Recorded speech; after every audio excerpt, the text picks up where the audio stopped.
S welcome back to Varsha kitchen. இன்றைக்கி நம்ம வீடியோவில் நம்ம சூப்பரான டேஸ்ட்டில் மட்டன் கிரேவி எப்படி செய்யலாம் இந்த வீடியோவில் பார்க்கலாம் வாங்க.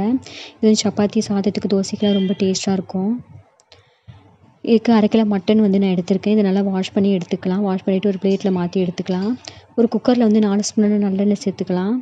நல்லெண்ணெய் நல்லா ஹீட் ஆகும். இது கூட பட்டை, ஏலக்காய், கிராம்பு, பிரிஞ்சி இலை இதெல்லாம் ஆட் பண்ணதுக்காக 1 ஸ்பூன் அளவு சீரகமும், 20 சின்ன வெங்காயம், கருவேப்பிலை, 2 பச்சை மிளகாய் ஆட் பண்ணி நல்லா வதக்கி எடுத்துக்கலாம். இது கூட நம்ம கழுவி எடுத்து வச்சுருக்க மட்டனையும் நம்ம ஆட் பண்ணி நல்லா தண்ணி பிரிஞ்ச அளவுக்கு நல்லா இதை நம்ம வதக்கி எடுத்துக்கலாம்.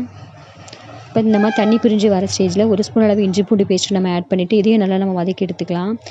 இப்போ எண்ணெயிலே நல்லா மட்டன் நல்லா குக் ஆகிடுச்சு. 2 ஸ்பூன் அளவு மட்டன் பொடியும், 1 ஸ்பூன் சில்லி பவுடர், 1 ஸ்பூன் அளவு கரம் மசாலா பொடி, ஹோம்மேட் மசாலா தூள் 1 ஸ்பூன் அளவு ஆட் பண்ணதுக்கப்புறம் கொஞ்சமாக மஞ்சள் பொடி ஆட் பண்ணிக்கலாம், ஒரு 1/2 ஸ்பூன் அளவு.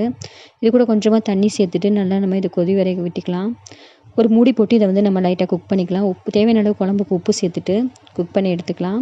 ஒரு மிக்ஸி ஜாரில் 10 சின்ன வெங்காயமும் கொஞ்சமாக தேங்காய், இது கூட சீரகம், கசகசா ஆட் பண்ணிக்கலாம், 1 ஸ்பூன் அளவு. 3 முந்திரி பருப்பு ஆட் பண்ணி நல்லா தண்ணி ஊற்றி நம்ம நைஸாக அரைச்சி எடுத்த விழுதை வந்து இந்த மட்டன் குழம்புல நம்ம ஆட் பண்ணிக்கலாம். இது கூட தேவைப்பட்டதுன்னா இது கூட மிக்ஸி ஜார்லேயே கொஞ்சமாக தண்ணி சேர்த்து நம்ம இதையும் ஆட் பண்ணிவிட்டு நல்லா மிக்ஸ் பண்ணி விட்டுக்கலாம். இப்போ இதிலே 2 ஸ்பூன் அளவு நம்ம நல்லெண்ணெய் ஆட் பண்ணிக்கலாம். கடைசியாக கொத்தமல்லி, புதினா தூவி நம்ம குக்கரில் 3 விசில் வரைக்கும் வேக வச்சு எடுத்துக்கலாம் மட்டனை. புதினா ஃப்ளேவர் வந்து சேர்த்திங்கன்னா குழம்பு வந்து ரொம்ப வாசமாக நல்லாயிருக்கும். இப்போ ஒரு 3 விசில் வரவும் நம்ம அடுப்புலேருந்து எடுத்துடலாம்.